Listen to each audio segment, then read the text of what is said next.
This is the Cyprus News Digest with Rosie Haralambous.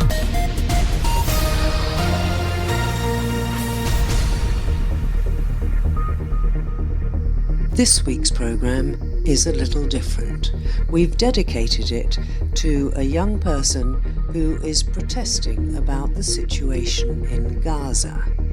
He's an activist who's on a hunger strike to try and replicate to even the slightest degree the sort of pain that's happening just across the sea from us in Cyprus, in Palestine. This is something that I chose to do, but there's so much support from everyone, and it's just really highlighting all the support for Palestinians and what's happening there. It's almost 11:45, and I'm going to talk now to a young activist who is planning at 12 o'clock to climb into an olive tree in the centre of Nicosia and to stay there on hunger strike for 5 days. Louis Allen is trying to draw attention to the awful situation in Gaza. Louis, I think you're saying that not only will you be on hunger strike, you will limit yourself to the amount of water intake that is equal to what a Gazan at the moment is able to consume in a day. How much water is that? That's 2 liters of water. And unfortunately in Gaza, that's not clean water, that's contaminated water. I'm going to be fortunate enough to have normal water, but yeah, I'd like to replicate as much of the situation as possible in order to connect with them. So you're going to go up this tree in 15 minutes. Yeah. How have you prepared for this? I have prepared by doing a hunger strike for several days. Before this, I've prepared... Primarily, I've prepared my body and my mind. I think the biggest challenge for me in this is my mind and just the kind of resilience that it's going to take to stay in this tree, to sleep in this tree, and to not leave this tree for the duration. I've been preparing in different ways by meditating. I've been researching. A lot of the preparation was going into planning and organizing and promoting this. But I also have a background in physical therapy, so I'm very familiar with the body. I'm aware that when fasting, your body goes into ketosis, which is a state where instead of burning sugar or carbohydrates for energy, you start burning fat. So in the last days leading up, I've been limiting my carbohydrate intake so that I can go into ketosis a little bit faster.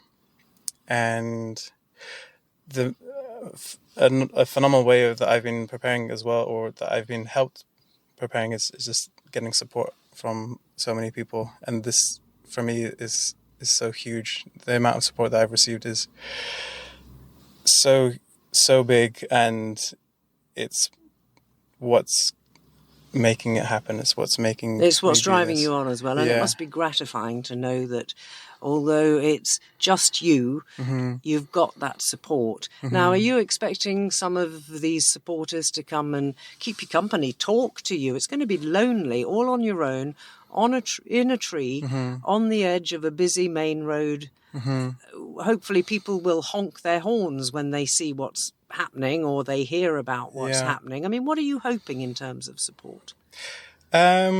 I'm hoping just more of the same that I've already been getting, people sharing, people talking about it, just raising awareness. I think a lot of people will be getting news about what's happening in Palestine, but on their social media or in mainstream or conventional media. But especially in conventional media, it's quite biased. So I'm hoping this is an opportunity for people, especially passing by, walking by. There's university students nearby. There's people driving nearby. Hopefully they see it and it makes them questions like, what's going on? Why is this person doing it? I imagine there'll be different reactions. Some people will be super supportive. Some people will be very much against what I'm doing. And then other people might just not be so clued in. And hopefully it's these kind of people who would interact and engage more and learn a little bit more. And yeah, that's what I'm Is there anything that worries you about the coming 5 days? A couple of things. My main concern is the sleep and the condition of my body. At the end, I move a lot, so I have a strong attachment to my body and my health. Additionally, I'm concerned about people who are opposed to what I'm doing and the kind of feedback that I get from there. In my mind, I don't imagine there'll be too much violence or anything like this, but it's something that I'm aware of and prepared for. Additionally, I imagine there'll be some interaction with police and local authorities. So this is kind of a big concern for me as well. Okay, but the police actually, my understanding anyway, is that they can't do anything. You're not stopping anybody else going about their legal business. You're just sitting up in a tree, and your freedom of expression, which is regulated by law here in Cyprus, allows you to do that. So there shouldn't be any comeback on that front. I'm more concerned perhaps for you that you get support through the night from your friends, because it's going to be lonely, isn't it? Mm-hmm. Yeah, it's definitely going to be lonely. I've had already a lot of people saying that they like to offer support and to come down. I imagine it's going to be before work or after work and for some time here and there. At night, I imagine I will be mostly alone.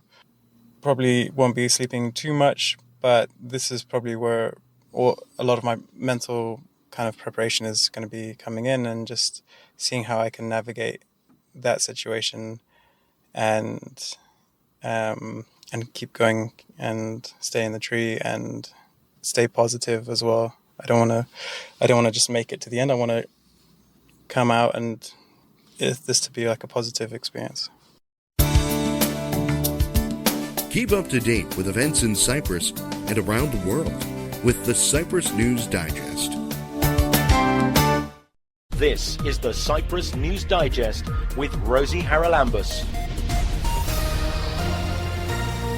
The biggest achievement of Crime Stoppers has been the ability of the public to be able to give information about crime anonymously. There's no way I could have kept prostituting without the drugs. There's no way I could have had my body used like a public toilet, because that's actually what prostitution is. And then the fourth series I started 3 days after I'd won the Oscar, so the whole of the Monarch of the Glen experience was all interplatted with the Gosford Park Oscar experience. I was working with Ronnie James Dio, and David was going to reform Whitesnake in 2003. Cyprus was chosen because Cyprus is a stable, peaceful and secure place. We have to really look closely.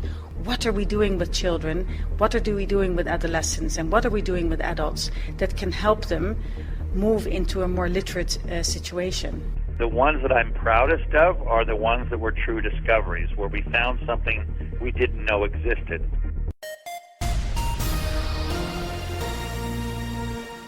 So, Louis, 5 o'clock on day 2. You've been here now for 29 hours. How are you feeling? Mixed feeling. I'm feeling tired from the lack of food and the lack of sleep. I think I only got an hour's sleep last night. I've been on a hunger strike for about 40 hours now, 42 hours. But I'm feeling very uplifted. I'm feeling very energized from all the support that I've been getting. There's been lots of cars passing. They've been beeping their horns. Every time someone beeps, it's really uplifting. There have been people who are reaching out on social media and offering their support, which has been incredible. And then there's also been so many people who have been coming down. They've been bringing flags, bringing signs, just coming and having a conversation, taking photos. It's been an incredible experience, and all of this has been a great reminder about the power of connection and collaboration. This is something that I chose to do, but there's so much support from everyone, and it's just really highlighting all the support for Palestinians and what's happening there, and this is so energizing in itself. Now, it's not just supporters, of course. You had visits, I think, last night from the police. Tell us a little bit about that. Yeah, so we had visits from the police. We had the first ones come around 10:30. We were expecting them to come at some point. They initially tried to tell us to come down, and they were saying that we should have informed them, and we needed to get permission. But fortunately, we were in contact with a humanitarian lawyer. Thank you. And she was able to speak with them, and they quickly changed their tune to, oh, you might be in danger. If something happens, contact us. We'll be here because something might happen. Then second police came around 1:30 in the morning, and again, I think they'd been informed, but they just asked for my details. And yeah, and then today we had a few young men walking past. They were just checking us out, scoping us out, and then they came back, and then they picked up some flags, and they were shouting in Hebrew, and essentially they were harassing us. There was 2 initially. They left. They came back with 10. They came and took the rest of the flags, and they were high-fiving and kind of cheering that they'd taken the flags and they were going to burn them. Yeah, and then we called the police. The police didn't do anything. They didn't come. They said if they come back, then to call them again. So we will do that, but we were expecting a little bit more support, especially since they had said, like, if anything happens, even if you think there's any danger, give us a call. But yeah. So basically you're telling me that 2 people decided they needed backup and went to get 8 more to come and harass you. Were you on your own here at the time, or did you have 1 or 2 friends here? Because most of the time you're on your own. And the police, really knowing you're here and having told you that you could be in some danger, should have come and done something about it, one would have thought. Yeah, one would have thought. I would have expected the police to have done a little bit more. Fortunately, there were 3 other people here, which was great because I couldn't leave the tree. So they interacted with them, but there was a big sense of a lack of safety. It got really worked up quite quickly. Yeah, and for me, it definitely brought to light the severity of the situation and what might happen.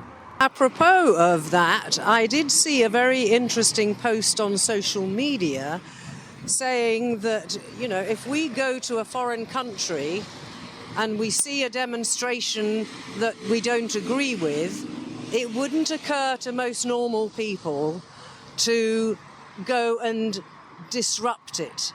And we're talking now about people who are guests in our country doing precisely that.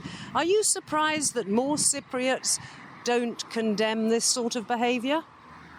Yeah, I am surprised. I think online you're in a bubble, an algorithm bubble. Socially you're in a bubble. So before this, I thought most Cypriots were condemning this. This experience has really brought to light the amount of Cypriots that aren't. But again, on social media, I have been getting a tremendous amount of support. But again, that's in my bubble. When I've seen some of the news from local news agents and the comments there, that's been the opposite. There's a lot of hate going on. So it's really highlighting that sort of thing, and especially with the people who came before to take the flags, you could really see a sense of entitlement that they were here in this country and they wanted to interrupt this peaceful demonstration, this peaceful protest. And again, it's just these people, I can't say for everyone, but these people, it didn't seem like they were thinking very much. They just had this idea in their head. I tried to have a conversation with them. I tried to say, hello, do you speak English? Let's talk. But they weren't interested at all, and they just wanted to steal the flags and high five, and yeah. What are you most looking forward to at 1 minute past 12 on Saturday? Most looking forward to, I think a bed would be great. A nice bed, nice quiet away from the traffic. Maybe a shower would be great as well. And then food would be fantastic.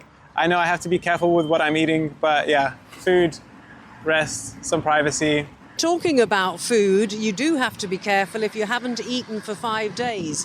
Have you planned what you will be allowed to eat and how quickly you can get back to normal? Yeah, so it's supposed to be depending on how long you're fasting for 50% of that time is the duration that you should be transitioning back to normal food.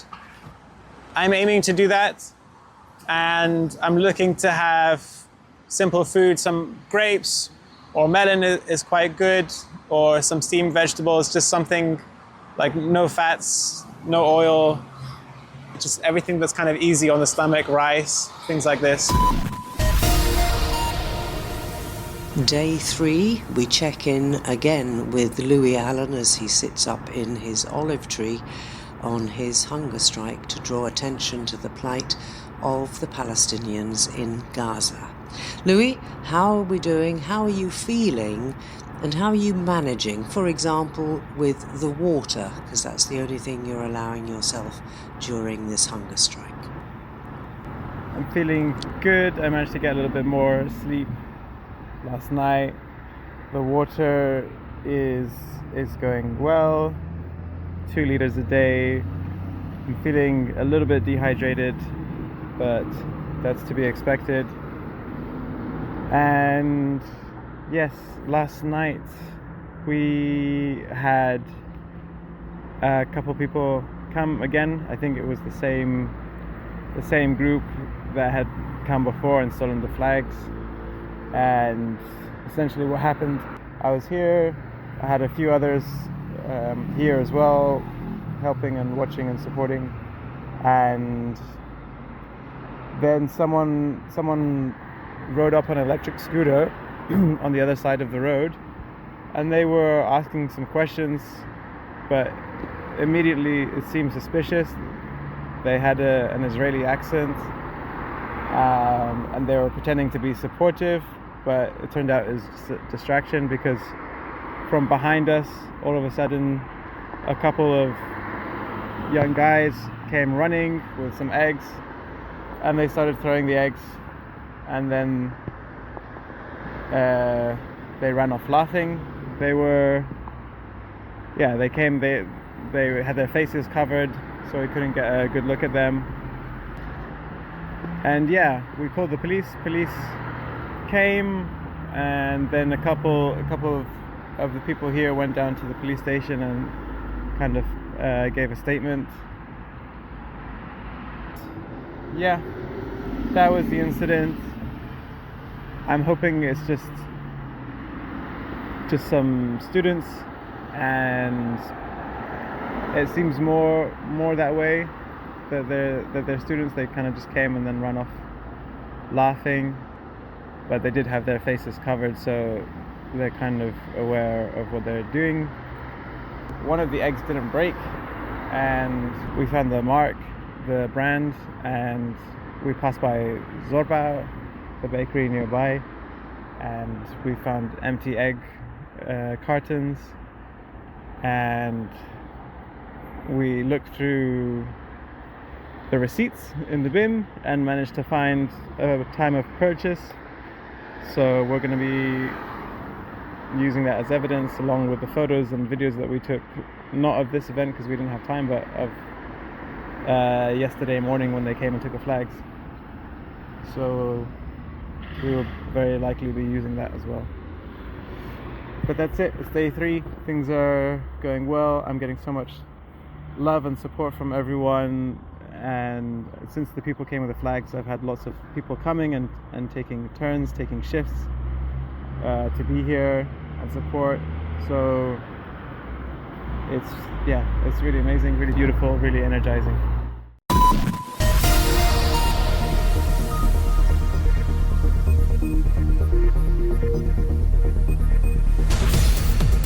And I'm afraid that's all we have time for this week.